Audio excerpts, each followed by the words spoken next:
Em pronunciamento, por ocasião de debate em comissão mista do Congresso Nacional, Paulo Guedes, ministro da Economia do governo Bolsonaro, ressaltou que não cederá à tentação populista e demagoga que emerge com a distribuição do auxílio emergencial.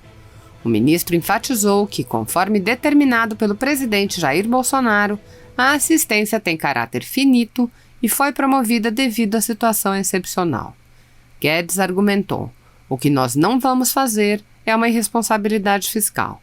Então, nós não vamos também usar o que seria uma desonestidade com a população brasileira, enganar a população brasileira dizendo vamos continuar dando dinheiro para todo mundo porque a doença... Não, se a doença está indo embora, nós vamos ter que ir reduzindo esses programas sociais como estamos fazendo. Nesse contexto, ele salientou os efeitos positivos da ação tempestiva do governo Bolsonaro. Então, esse programa foi muito bem sucedido, esse do auxílio emergencial, e também foi muito bem sucedido esse outro programa.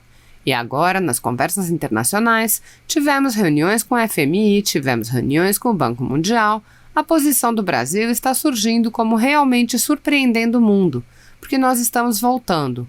É uma das economias que está voltando com maior velocidade no mundo. E no hemisfério ocidental, possivelmente, é a que está voltando com mais velocidade. Assista. Quer dizer, porque, de novo, eu digo que nós surpreendemos o mundo. O programa foi muito bem sucedido, o programa de preservação de empregos, e o programa de assistência social e preservação das vidas dos brasileiros mais vulneráveis, foi justamente o auxílio emergencial, também foi muito bem sucedido, porque 67 milhões de brasileiros receberam esses recursos e vão receber até dezembro desse ano. Quando então a economia, voltando em ver como está acontecendo, possivelmente já começa a permitir que esses trabalhadores informais consigam, de novo, reiniciar suas atividades. Da mesma forma que os que estavam sob proteção de assistência social devem ter uma aterrissagem suave no programa de assistência social, que pode ser o Bolsa Família, se nós lidarmos bem com o problema do teto, lidarmos bem com o problema das fontes, de uma forma fiscalmente responsável, ou então a volta ao Bolsa Família. O que nós não vamos fazer é uma irresponsabilidade fiscal.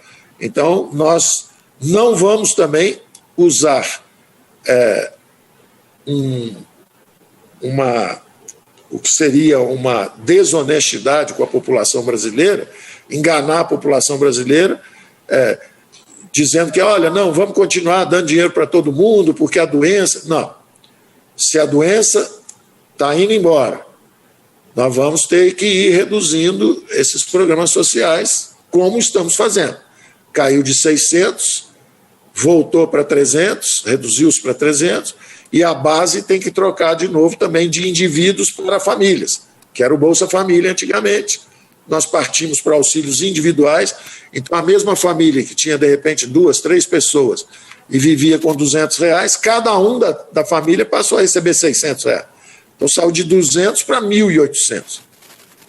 Então isso é uma situação absolutamente extraordinária, excepcional, para a preservação de vidas, inclusive os brasileiros, que era a nossa principal preocupação, preservar vidas e empregos, mas em primeiro lugar, evidentemente, as vidas, nós não temos, os hospitais estão com espaço, não tem ninguém falecendo por falta de ventiladores pulmonares, né? Nós proibimos as exportações, estimulamos a produção de ventiladores pulmonares, os hospitais todos estão com capacidade ociosa, quer dizer, se erramos pelo excesso e nenhum arrependimento por isso, porque evidentemente, em primeiro lugar, estava a saúde dos brasileiros. Então esse programa foi muito bem sucedido, esse do auxílio emergencial, também foi muito bem sucedido esse outro programa, e agora nas conversas internacionais, tivemos reuniões com a FMI, tivemos reuniões com o Banco Mundial, a posição do Brasil está surgindo como realmente surpreendendo o mundo, porque nós estamos voltando, uma das economias está voltando com maior velocidade no mundo, e no hemisfério ocidental possivelmente é a que está voltando com mais velocidade. Então, eu vou parando por aqui, nessa primeira apreciação, dizendo que nós estamos com o senso de que, como eu dizia antes, desde o início, que o Brasil ia ter uma resposta construtiva, surpreendente, do ponto de vista de funcionamento da nossa democracia. Lá fora, esse som está chegando, essa compreensão de que a democracia brasileira não é frágil, efêmera, vulnerável, como se considerava e como muitos brasileiros diziam.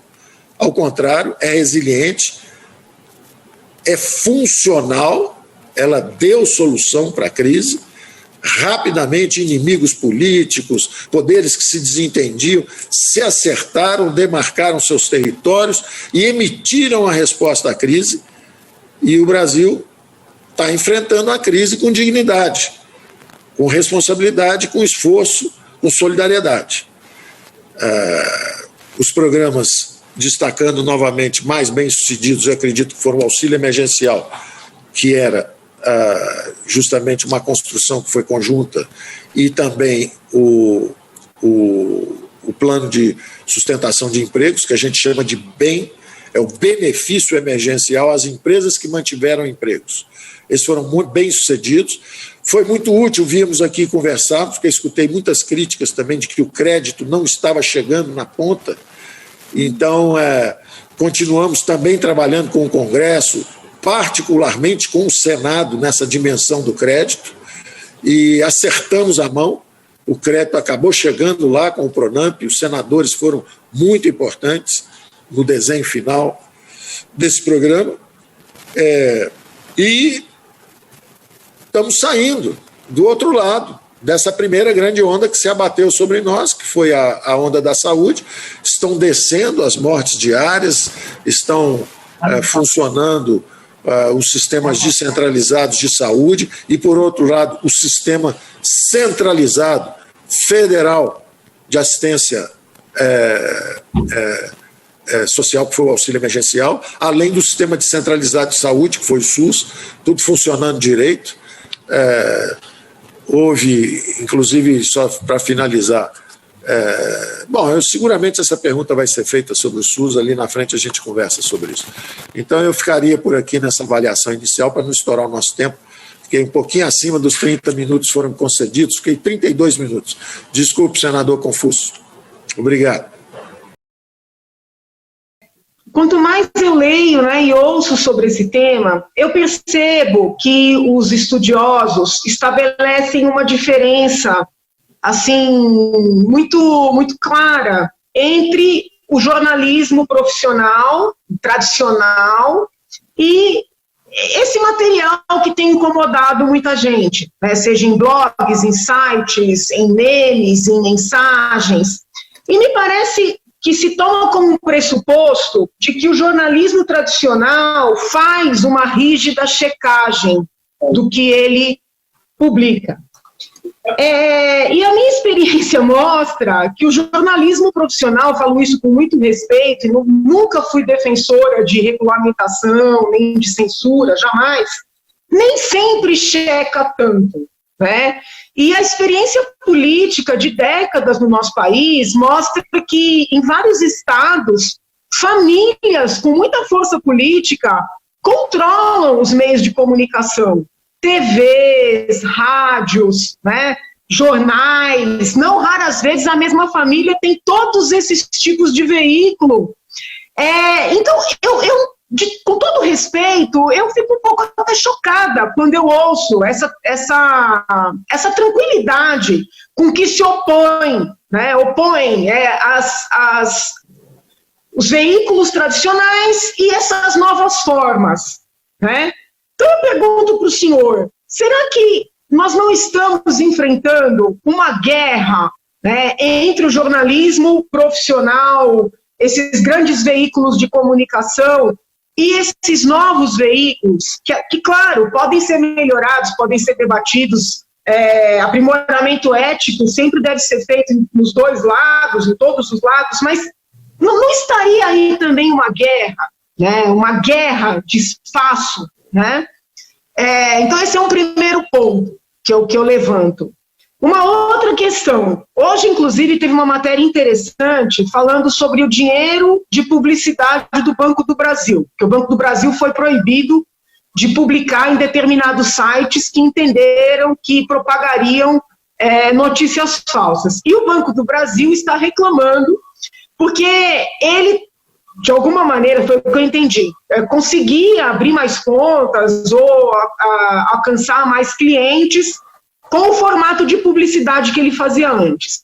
Então, eu nem estou entrando no mérito, né, de publicar em sites bons, sites ruins, mas será que essa imprensa tradicional não está incomodada em perder esse dinheiro? Né? Esse dinheiro das empresas públicas, esse dinheiro dos políticos, né? Para que o senhor saiba como é que eu penso, eu tenho um PL aí aqui na Assembleia, proibindo dinheiro público em publicidade, tá? Proibindo, porque eu entendo que nós vivenciamos uma concorrência desleal nas eleições contínua, porque o cidadão que está no governo do Estado, na prefeitura, na presidência da República, com todo esse dinheiro para irrigar meios de comunicação, tradicionais ou não, ele faz uma publicidade de si próprio por 4 anos. Né? Então, assim, eu acho que tem que proibir por esta e outras razões. Mas o senhor não consegue enxergar nessas suas pesquisas uma guerra por essa verba publicitária? Né? Esse é um segundo ponto. Aí a verba pública. Outra coisa, quando uma mensagem vem, ainda que por WhatsApp, de um veículo convencional de jornalismo, é raro um tio, né, como o senhor bem mencionou, perguntar se é fake news. Por outro lado, quando perdão, caiu aqui meu telefone. Quando o link vem, né, de uma montagem de WhatsApp ou de um site menos conhecido, esse tal tio geralmente pergunta, é fake? Por que eu estou dizendo isso? Será que a própria população já não faz uma filtragem desse material? Né? Até que ponto esse debate, não digo debate de ética, o debate ético ele é sempre necessário em todas as atividades, mas esse debate que, em certa medida, vai restringir essa comunicação, ele não finda sendo ditatorial em si. Né? Por exemplo, na China, na Venezuela, na Rússia, em quaisquer estados em que a gente pode falar que há aí ou uma ditadura ou uma democracia questionável, existe uma limitação na comunicação pela internet, né? Existe uma tendência a querer controlar ou cercear os meios de comunicação.